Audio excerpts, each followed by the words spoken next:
25장을 쭉 읽었는데 이 사건을 바알브올 사건이라고 합니다. 이 사건을 살펴보기 전에 우리 22장, 23장, 24장까지 어떤 내용입니까? 이스라엘이 출애굽하고 또 이렇게 여기까지 여정에 이르는 동안에 그 모든 일들을 보고 모압 왕 발락이 그 이스라엘을 두려워하여서 거짓 선지자 발람에게 청하여서 저 이스라엘을 저주해 달라, 그런 사건이 있었습니다. 그리고 이 둘은 또 동상이몽으로 이스라엘을, 발람은 모압 왕 발락은 이스라엘을 저주해서 저쪽 속들 좀 내 눈앞에서 사라졌으면 하는 그런 마음이 있었고, 또 거짓 선지자 발람은 어땠습니까? 이스라엘이 뭐 축복을 받든지 저주를 받든지는 상관이 없습니다. 자신이 원한 것은 발락 모압 왕이 원하는 것을 해주고 그 모압 왕이 갖고 있는 재물이나 권세를 얻는 게 목적이었습니다. 동상이몽으로 모였다가 그들의 뜻이 이루어졌습니까? 아주 박살이 났죠.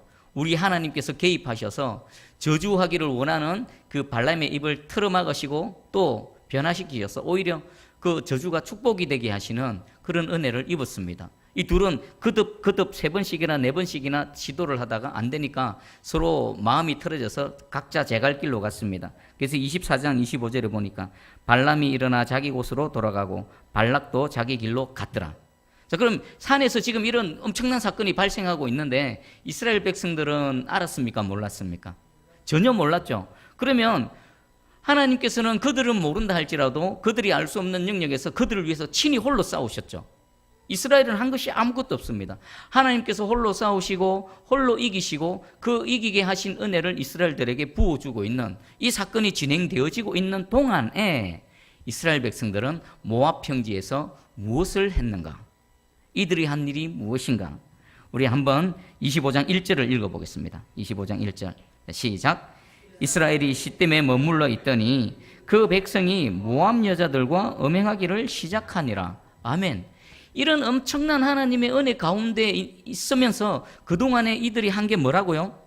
시딤에 머물러 있더니 그 백성이 모압의 여자들과 음행하기를 시작하니라. 이것은 하나님의 그 은혜와 인간의 완악함이 극명하게 대조되고 있습니다. 하나님은 끊임없이 우리에게 찾아오셔서 우리가 아는 영역에서, 우리가 모르는 영역에서 끊임없이 우리를 지키시고 보호하시고 은혜를 베풀어 주시는데 그 은혜가 막 부어지고 있는 그 와중에 이스라엘이 한 게 뭡니까? 모압 여인들과 음행을 시작하니라. 시작은 뭡니까? 시작은 말 그대로 시작입니다. 이것은 시작이고 더 큰 게 있다라는 겁니다. 그럼 여기 시팀은요 어느 곳이냐면 여리고 맞은편에 있는 모압 평지, 그리고 요단강에서부터 한 11km 정도 떨어져 있는 겁니다. 11km면 그렇게 멀지가 않죠. 마음 먹고 그러면 몇 시간이면 갈 수 있습니다. 지금 이들이 왜 지금 이 시딤에 와 있습니까? 왜 모압 평지에 와 있습니까? 여기가 최종 목적지가 아니지요. 그들은 요단강을 건너서 여리고성 그 가나안 땅으로 들어가야 됩니다. 그럼 이들이 모압 평지에서 해야 될 게 뭡니까? 요단강을 건너서 가나안 땅에 들어가기 위한 준비 작업들을 해야 됩니다. 영적으로 재무장하고요. 그리고 그 땅에 들어가면 곧바로 목숨을 건 전투가 시작되어질 것입니다. 거기에 대해서 실질적인 전투 준비를 하는 것이 마땅한데 이들은 그 땅에서 뭘 했다고요? 모압 여자들과 음행하니라. 그것도 하나님이 은혜가 계속 부어지고 있는 그 상태에서. 자, 이 모든 사건의 발단은 어디에서 시작될까요? 요 25장 1절에 그 힌트가 있습니다. 머물러 있더니. 머무른다는 게 뭘까요? 이건 한글 번역으로서는 그 의미가 잘 안 드러납니다. 원어의 뜻을 살펴보면요, 그냥 주저앉아 있는 겁니다. 우리가 잠시 길 가다가 힘들면 쉴 수 있죠. 등산을 하다가 막 한 3, 40분 오르막길을 걷다 보면은 힘이 듭니다. 그러면 잠시 앉아서 쉽니다. 그 쉼은 무엇을 위한 쉼입니까? 짧게 재충전해서 또 올라가기 위한 그런 쉼입니다. 여기서 머물러 있는 것은 그런 머무름이 아니라 아예 자리를 잡고 주저앉아 있는 것입니다. 그럼 이들은 지금 가나안 땅을 목전에 두고 무엇을 잃어버린 겁니까? 목표를 상실해버린 겁니다. 내가 가야 될 그 목표를 상실해버리고 주저앉아 있습니다. 그렇게 주저앉아 있으니까 이들이 무엇을 하기 시작했습니까? 하나님을 떠나가야 되고 육체의 쾌락을 쫓아가고 육체의 정욕대로 살아가게 된다라는 것입니다. 지금 이들은 어떤 상태입니까? 38년의 광야 생활의 끝부분에 와 있습니다. 이제 광야 생활 청산하고 요단강만 건너면 그 약속의 땅으로 들어갑니다. 그리고 아모리 왕 시온, 바산 왕 옥을 물리치는 놀라운 승리를 경험하며 그들은 몰랐지만 하나님께서 또 저주가 축복이 되게 하시는 은혜 가운데 있습니다. 그리고 이미 지금 이 시점에서는요, 출애굽 1세대들, 하나님의 약속의 말씀을 믿지 못한 출애굽 1세대들은 38년 광야 여정 동안 다 죽어져 갔습니다. 그럼 여기 있는 사람들은 출애굽 2세대들입니다. 하나님께서 1세대들은 그 요수아와 갈렙 외에는 아무도 그 땅을 밟지 못할 것이라 말씀대로 모든 1세대들은 다 죽고 이제 그 2세대들이 지금 가나안 땅 들어가기 위해서 하나님께서는 모든 것들을 준비하셨는데 인간편에서는 전혀 준비가 되어져 있지 않습니다. 여러분들은 왜 살아가십니까? 우리는 왜 그리스도인으로서 함께 예배드리고 하나님께 기도하며 나아갑니까? 우리 개인적인 목표도 있습니다. 하지만 그 무엇보다도 우리를 구원하신 하나님의 뜻이 저와 여러분들의 궁극적인 목표가 되어지기를 주님의 이름으로 축복합니다. 주님 가신 그 길, 십자가의 길, 끝끝내 놓치면 안 되는 그 길을 걸어가는 저와 여러분, 우리 새순교회 되어지기를 축복합니다.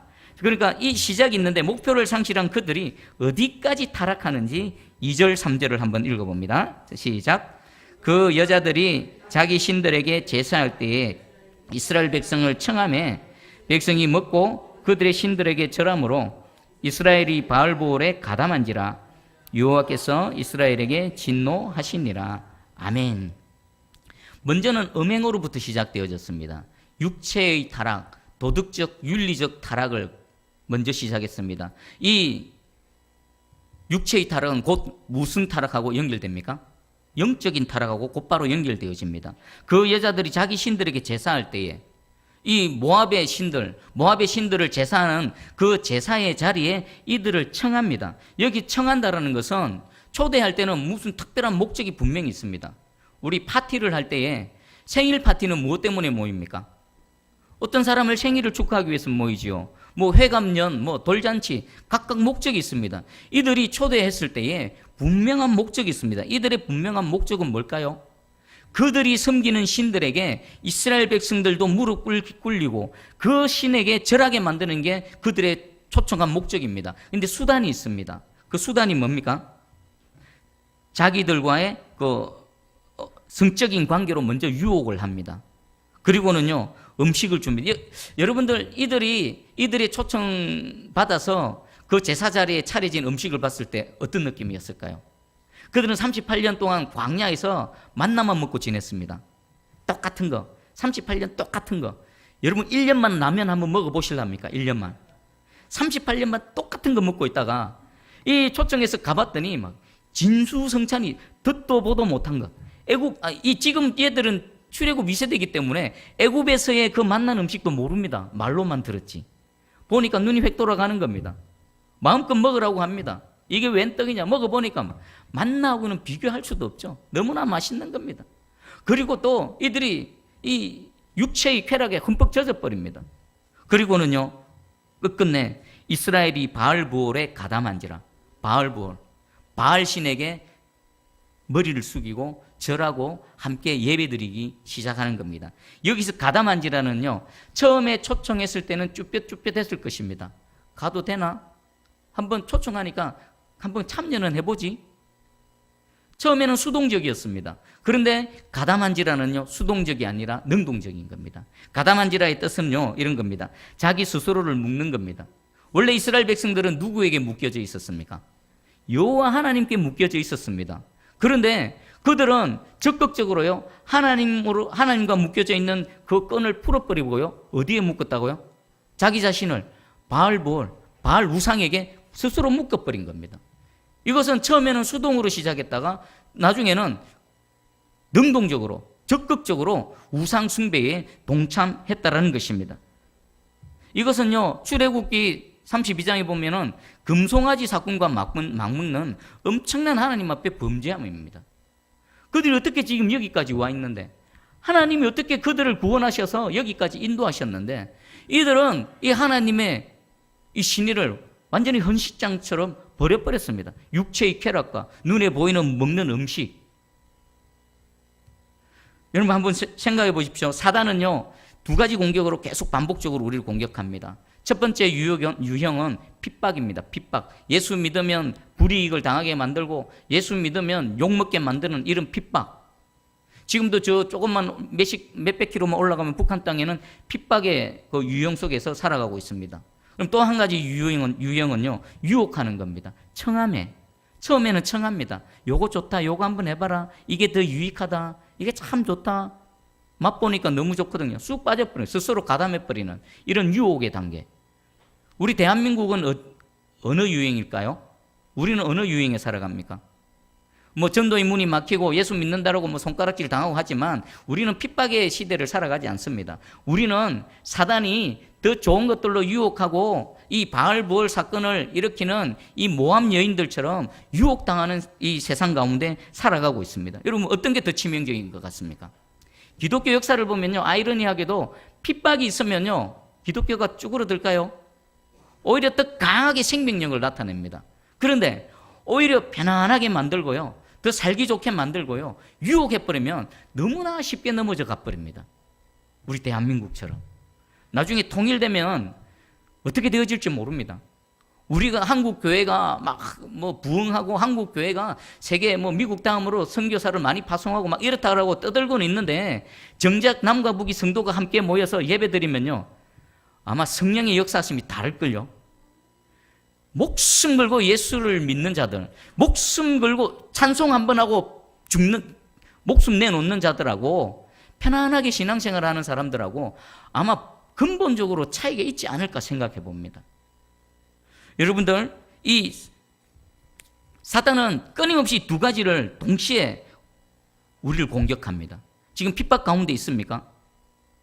이겨내시기 바랍니다. 유혹 가운데 있으십니까? 더 정신 바짝 차리고요, 그것을 이겨내시기를 축복합니다. 어떤 목사님이 몇 년 전에 설교더라고요. 이래 보니까 그때 뭐 차별금지법, 동성애 이런 것들이 막 나오기 시작했던 것 같습니다. 그 목사님이 이렇게 말씀하시더라고요. 차라리 차별금지법, 동성애법이 통과되었으면, 어떤 의미에서 그런 말씀하셨을까요? 이 가짜하고 진짜하고 하도 섞여 있고 어떤 게 진짜인지 가짜인지 모르니까 차별금지법, 동성애법이 통과되면은 진짜 가짜가 분명히 드러날까요? 안 드러날까요? 드러나겠죠. 강단에서 동성애는 죄입니다라고 만약에 법으로 제정되어졌으면 겁나면요, 믿음 없으면 선포 못합니다. 그런데 믿음이 있고 하나님 진리의 사람이라면 뭐 한마디 하고 잡혀가든 말든 진리를 외칠 것입니다. 그래서 오히려 막 그런 일은 있으면 안 되겠죠. 하지만 그 목사님의 말씀을 읽으면 일리가 있겠구나라는 겁니다. 여러분들, 비록 우리가 편안한 시대를 살아가고 있지만 오히려 더 경각심을 갖고 두렵고 떨림으로 믿음을 지켜내시기를 주님의 이름으로 축복합니다. 아멘. 자, 그런 이스라엘을 향해서 하나님께서 진노를 하십니다. 그리고 모세에게 그 진노를 떠나가기 위해서는 이렇게 해야 된다라고 4절 5절 말씀하십니다. 우리 4절 5절 한번 읽어봅니다. 시작.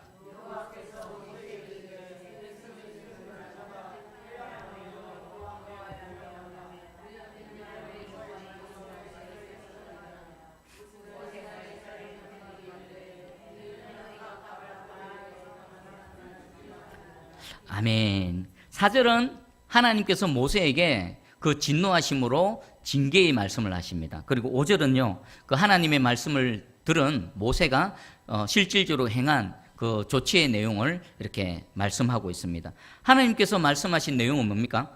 백성들의 수령을 잡아라. 수령들은 누굽니까? 지도자들이죠. 지도자들을 몽땅 잡아들여서 태양을 향하여는 무슨 의미일까요? 백주대낮입니다. 백주대낮에 온 이스라엘 회중들이 다 볼 수 있는 그 앞에서 어떻게 하라고요? 목매어 달아라. 뭡니까? 지도자들을 몽땅 불러 모아서 잡아 죽이라는 것입니다. 그럼 하나님께서 왜 이런 명령을 하셨을까요? 바알부얼에 적극적으로 가담한 사람들이 누굴 것 같습니까? 여러분 한번 그 상황을 한번 그려보십시오. 그 모압에 어떤 세력이 있습니다. 여기 이스라엘들이 있습니다. 그러면 모압의 지도자가 초청할 때는 이스라엘의 지도자와 만나겠죠. 일반 그냥 한 사람 만나지 않을 거 아닙니까? 정식적으로 공문을 발송할 때는 모압의 지도자가 이스라엘의 지도자에게 공문을 보내서 초청을 했을 것입니다. 그럼 거기에 응했고 먼저 앞장서서 나간 사람이 누구들일까요? 평범한 사람들이 아니라 지도자를 이었다라는 것입니다. 그러니까 이 지도자들은요, 그것을 사전에 차단을 하고 이스라엘 전체 백성들을 바른 길로 인도해야 될 의무가 있음에도 불구하고 그들은 그들의 역할을 다 하지 못했고 오히려 앞장서서 죽음의 길, 그 우상을 섬기는 길로 자기만 죽는 것이 아니라 백성들도 같이 끌고 갔다라는 것입니다. 그래서 하나님은 그 죄를 지도자들에게 묻는 겁니다. 리더들에게. 자, 여기서 여러분들 지도자가 타락하면요, 그 나라와 민족 틀림없이 타락합니다. 지도자가 바로 서면요, 그 나라와 민족 어떤 공동체든지 하나님 앞에 바로 설 줄 믿습니다. 그러면 여러분들 이 시대에 나라와 민족을 지도자, 그리고 교회 공동체의 지도자, 우리 새순교회의 지도자, 그들을 위해서 뭐 해야 될까요? 끊임없이 기도하셔야 됩니다. 끊임없이. 뭐 지도자고 대통령이고 뭐 목사라고 해서 특별한 사람들입니까? 똑같습니다. 밥 한 두 끼 안 먹으면 배고프고요. 한동안 물 안 마시면 목마르고요. 또 잠 안 자면은 피곤하고 막 짜증나고 똑같습니다. 여러분들이 유혹받는 거 똑같이 유혹받습니다. 그러면 그들이 넘어져 버리면 그 공동체도 같이 넘어지는데 그럼 가만히 내버려 두면 될까요? 끊임없이 기도하셔야 됩니다. 여러분들 저를 위해서 끊임없이 기도해 주시기를 간절히 소망합니다. 사도 바울도 그 서신서에 보면은 자신을 위해서 기도 부탁을 빠짐없이 합니다. 여러분들 저를 위해서 기도해 주시고 또 우리 교회의 각 리더들 있죠. 우리 구역장님들 또 부구역장님들 전도회 임원들 그리고 우리 중직 장로님 군사님들 이 중직자들을 위해서 여러분들 끊임없이 기도해 주시기 바랍니다. 제가 바로 서고 우리 교회의 리더가 바로 서고 이 나라의 이 리더들이 바로 설 때에 하나님께서 원하시는 그 기뻐하시는 길로 걸어갈 줄 믿습니다. 자, 그러면 모세가 5절에서 하나님의 명령하고 다르게 행동합니다. 분명히 수령들을 잡아서 온 회중들 앞에 백주대낮에 목매달아라고 했는데 모세가 5절에서는 뭐 했습니까?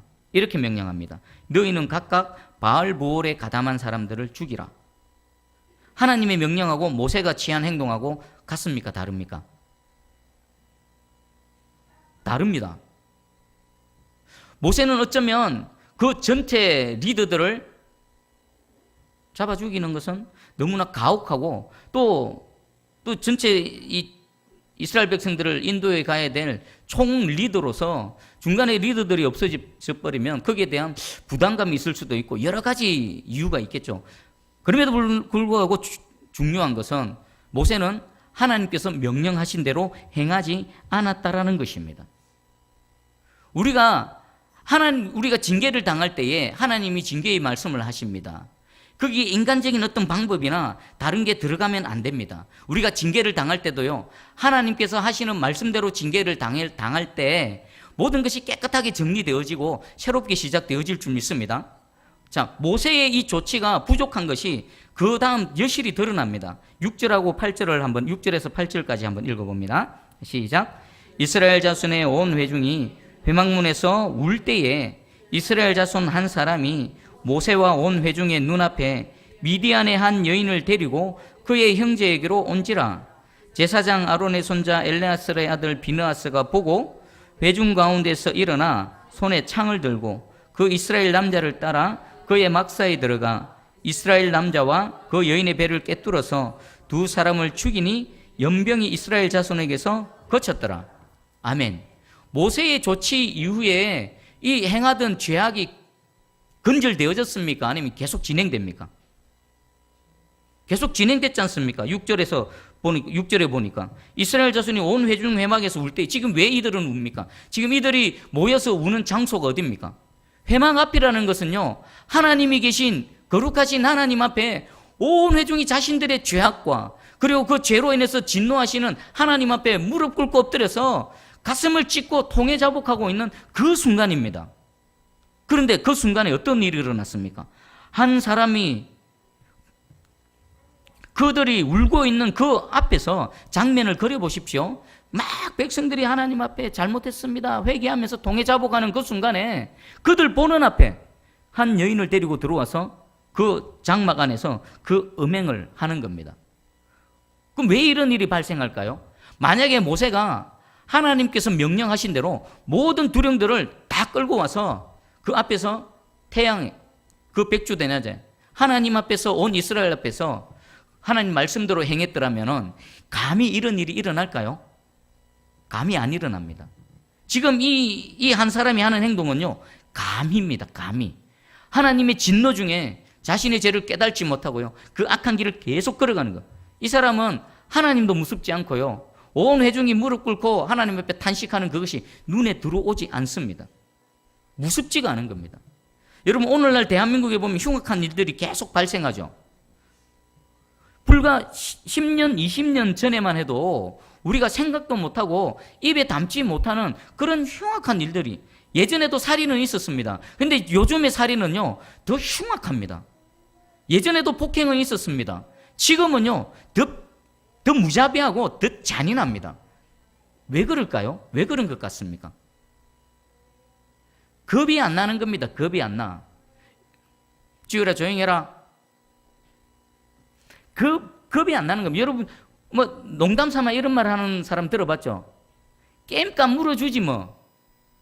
열받으니까 확 엎어버리고 물어주지 뭐.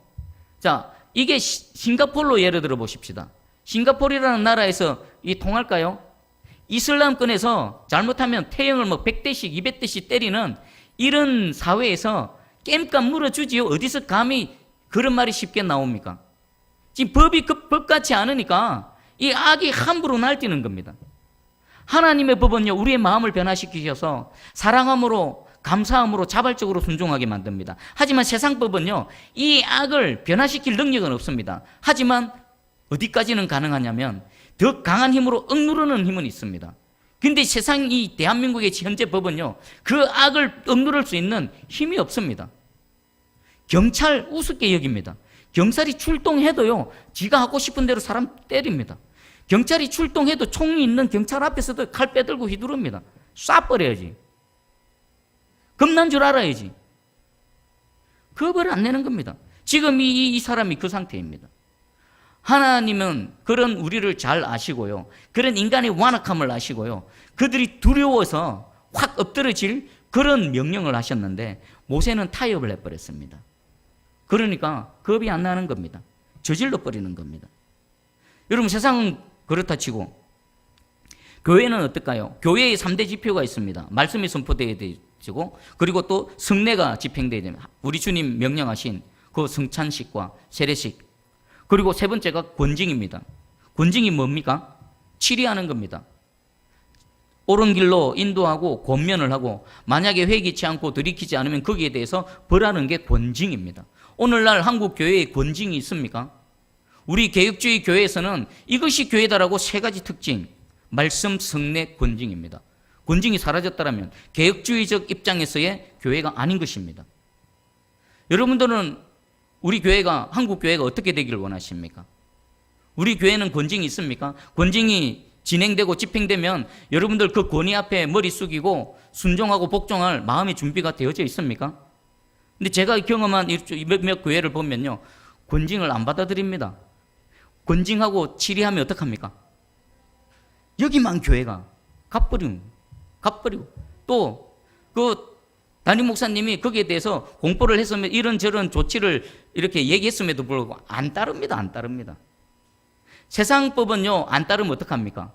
경찰이 가서 잡아가고 감옥에 넣고 하죠. 근데 이 교회에서의 하나님의 법은요, 그리 못합니다. 이렇게 하십시오, 이렇게 결정되어졌습니다. 여러분 안 따라버리면 그거 끝입니다. 그러면 안 무섭습니까? 사람은 어찌하지 못합니다.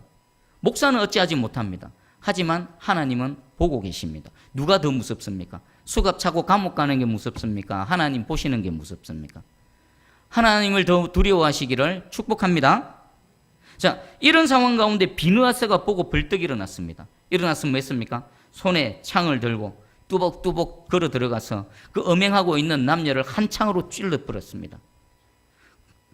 자, 그러고 나니까 9절에 어떤 일이 일어납니까? 그 연병이 이스라엘에게서 거쳤더라. 그 연병으로 죽은 자가 24,000명이었더라. 모세의 조치로서는 하나님의 진노가 계속 되어지고 있고, 또 8절의 말씀, 9절의 말씀을 보면요, 회중들은 하나님 앞에서 엎드려서 동에 자복하고 있고, 또 한쪽에서는 사람들이 죽어져 갑니다. 무엇으로요?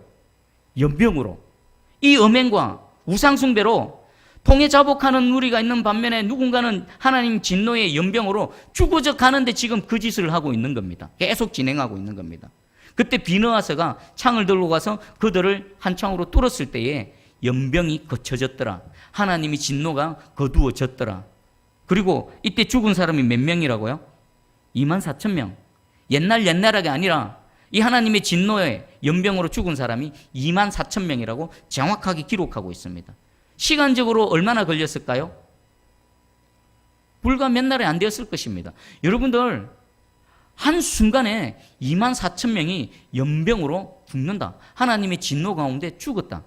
이것은요, 실로 엄청난 재앙입니다. 그냥 문자로 기록되어져 있고 그냥 남의 얘기라 싶으니까 이게 가슴이 안 와닿지만요, 이게 내 얘기다, 우리 한국교회 얘기다, 우리나라 얘기다 라고 한번 가정을 해보십시오. 엄청난 겁니다.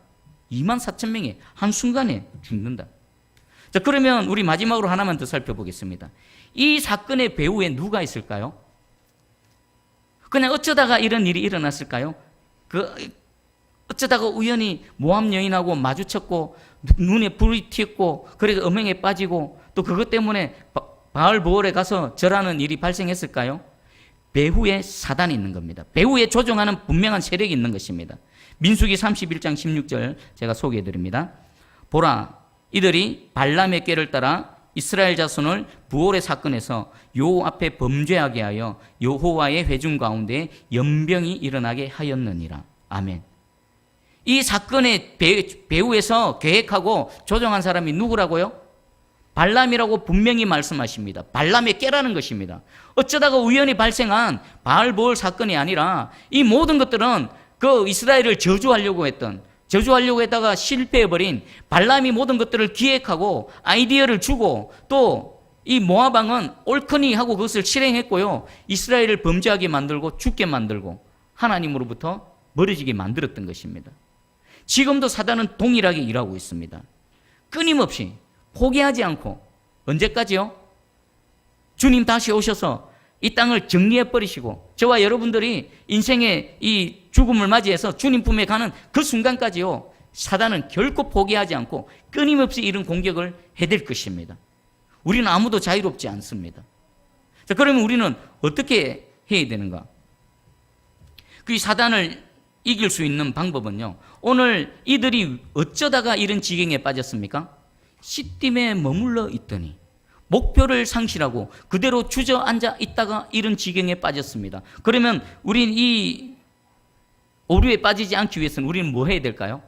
계속 십자가의 길을 걸어가야 되는 겁니다. 주님이 우리에게 명령하시고 우리에게 부탁하신 그 말씀대로 복음을 전하고 주의 말씀대로 이 육신으로 살아내고 하나님의 영광을 나타내기 위해서 몸부림치면서 그렇게 살아갈 때에 사단이 우리를 어찌하지 못할 겁니다. 하나님께서 계속 능력 주시고 그 일들을 잘 행해 나갈 수 있도록 도와주실 줄 믿습니다. 그리고 두 번째입니다. 세상과 섞이면 안 됩니다. 이들이 모압이 초청했다 하더라도 사전에 차단할 수 있는 기회가 있었습니다. 우리는 안 갑니다. 우리는 하나님의 백성입니다. 그 우상 섬기는 자리에 우리는 갈 수가 없습니다. 차단했다면요, 이런 일은 일어나지 않았을 것입니다. 그러면 왜? 섞여버린 겁니다. 세상과 섞여버린 거예요. 세상의 방법대로 그들이 원하는 대로 그들이 초청하는 대로 그냥 응해버린 겁니다. 그렇게 이렇게 이런 타락의 길로 걸어간 겁니다. 로마서 12장 2절입니다. 너희는 이 세대를 본받지 말고 오직 마음을 새롭게 함으로 변화를 받아 하나님의 선하시고 기뻐하시고 온전한 뜻이 무엇인지 분별하도록 하라. 하나님 분명히 말씀하십니다. 이 세대를 본받지 말라. 이 세대는 어떤 세대입니까? 우리 예수님 분명하게 말씀하셨습니다. 이 세대, 이 악하고 음란한 세대, 아담의 범죄 이후로요, 이 세상은 악하고 음란한 세대가 되어져 버렸습니다. 한순간도 악하고 음란한 세대가 아닌 적이 없었습니다. 근데 다만 정도의 차이가 있습니다. 그럼 그 정도는 시간이 흘러가면 흘러갈수록 어떻게 될까요? 점점 나아질까요? 더 악해질까요? 더 악해집니다. 제가 대학 생활을 할 때 이 젊은 아이들이 음란하고 패역한 이런 거 하고 지금 시대에 우리 아이들이 살아가는 대학의 문화하고는요, 똑같이 악하고 엄난하지만 그 정도는요, 아마 제가 상상하는 것보다 훨씬, 여러분들이 상상하는 것보다 훨씬 더할 겁니다.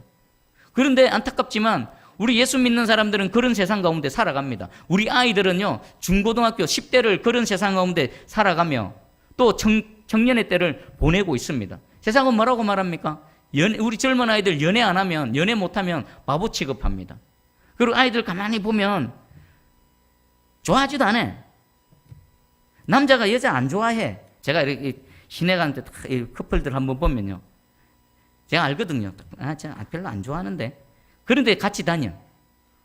혼자 있는 게 싫고 혼자 있으면 바보 취급 당할까 봐 좋아하지도 않고 사랑하지도 않는데 그냥 옆에 누구를 계속 두는 겁니다. 남자도 마찬가지고 여자도 마찬가지고. 자, 우리 청년들하고 몇 명 있는데 분명히 말씀드립니다. 연애하지 마십시오.